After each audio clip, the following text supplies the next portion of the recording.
Rich get richer because poor things every opportunity is a scam. ఇది ఒక quotation, కానీ ఇది నేను రియల్ లైఫ్లో చాలామంది దగ్గర చూస్తున్నాను.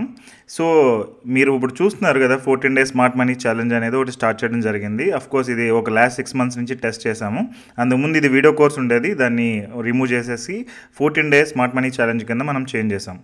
సో దీనిలో పార్ట్ కింద ఎవరైతే ఒక 10 crore గోల్ పెట్టుకుని వర్క్ చేద్దామని అనుకుంటున్నారు, నేను 10 crore గోల్ పెట్టుకుని నిద్రపోదానంటే ఇది వర్కౌట్ అవ్వదు. ఎవరైతే 10 crore గోల్ పెట్టుకుని స్ట్రాటజికల్లీ దాన్ని అచీవ్ అవ్వాలని అనుకుంటారో వాళ్ళ గురించి క్రియేట్ చేయడం జరిగింది. బట్ ఇప్పుడు మీరు చూసారు, ఆల్రెడీ సీట్స్ అనేవి కంప్లీట్ అయిపోయినాయి ఈరోజు. సో మీరు నెక్స్ట్ బ్యాచ్లో జాయిన్ అవ్వాలి అంటే కనుక ఆ related we can guide you and help you. But before that చాలామంది ఏంటంటే ఒక రెసిస్టెన్స్ అనేది ఉంటుంది. ఎందుకు జాయిన్ అవ్వాలి, వీళ్ళు ఏదో డబ్బుల గురించి చేస్తున్నారు, వాళ్ళు సంపాదించడం గురించి వాళ్ళు చేస్తున్నారు, వాళ్ళ మూలంగా మనకేమీ రాదు, నాకే అన్నీ తెలుసు, ఈ కైండ్ ఆఫ్ కొన్ని మైండ్లో ఫిట్ అయిపోయి ఉంటాయి మన చిన్నప్పటి నుంచి కూడా.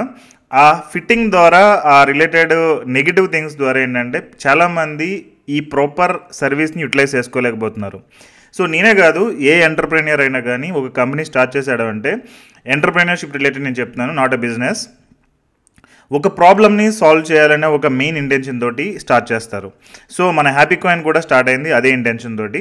ఒక మిడిల్ క్లాస్ పీపుల్ లైఫ్లో ఫైనాన్షియల్ చేంజ్ తీసుకురావాలనేది నేను స్టార్ట్ చేశాను. బట్ ఏంటంటే చాలామంది నమ్మరు, దాన్ని బిలీవ్ చేయరు, అండ్ దాని మూలంగా లాస్ అయ్యే వాళ్ళు లాస్ అవుతున్నారు.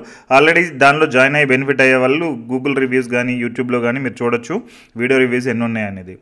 సో మీరు ఆ నెగిటివ్ మైండ్ బ్లాక్స్ నుంచి బయటకు వచ్చి ఈ ప్రోగ్రామ్ టెస్ట్ చేద్దామని అనుకుంటే కనుక టెస్ట్ చేయండి. సో ఎవరైతే ఇది మీ గురించి, మీ డబ్బులు సంపాదించుకోవడం గురించి చేస్తున్నారు అని అనే వాళ్ళకి నేను చెప్తున్నాను, ఇందులో 3 options ఉంటాయి. ఒకటి 14 day ప్రోగ్రామ్ కంప్లీట్ చేసిన తర్వాత 3 options ఉంటాయి. ఒకటి you are happy and continuing with the services. రెండోది ఏంటంటే you are not happy, you are feeling ఈ వాట్ ఎవర్ ద అమౌంట్ మేము ఛార్జ్ చేస్తుంది వెరీ మచ్ ఎక్స్పెన్సివ్ అనేది ఫీల్ అవ్వడం రెండో ఆప్షన్. మూడోది ఏంటంటే యూ ఫీలింగ్ ఈ 10 crore ఆర్ అట్లీస్ట్ 1 crore అనేది కూడా దీని మూలంగా, ఈ ప్రోగ్రామ్ మూలంగా అచీవ్ అవ్వడం డిఫికల్ట్ అనేది మీరు ఫీల్ అవ్వడం. సో ఫస్ట్ సినారియో వదిలేస్తే రిమైనింగ్ 2 scenariosలో కూడా you can ask for the refund. I'm happy to give you 100% refund. But try this program if your income is more than 30,000. నేను మళ్ళీ చెప్తున్నాను, 30,000 కంటే లెస్ ఉండేవాళ్ళు, లేదంటే అట్లీస్ట్ ఒక 5,000 to 10,000 సేవ్ చేయలేను, ఇన్వెస్ట్ చేయలేను అనుకునే వాళ్ళకి ఈ ప్రోగ్రామ్ పెద్దగా బెనిఫిట్ అవ్వట్లేదు. బట్ మీరు ఈవెన్ లోన్స్ అండ్ ఈఎంఐస్లో ఉండి, క్రెడిట్ కార్డ్స్లో స్ట్రక్ అయి ఉండి కొంచెం మేనేజ్ చేయగలను ఒక 5,000 10,000 అని అనుకుంటే this program will best suit for you. So try this program so that you will see the best results. But already అయిపోయింది ఈ బ్యాచ్ అనేది. నెక్స్ట్ బ్యాచ్కి ఏదైనా ట్రై చేయాలంటే టెక్స్ట్ ప్రైవేట్లీ, మేబీ మీకు ఛాన్స్ ఉంటే కనుక, సీట్స్ ఓపెన్ ఉంటే you can join in our program. Thank you so much, have a great day.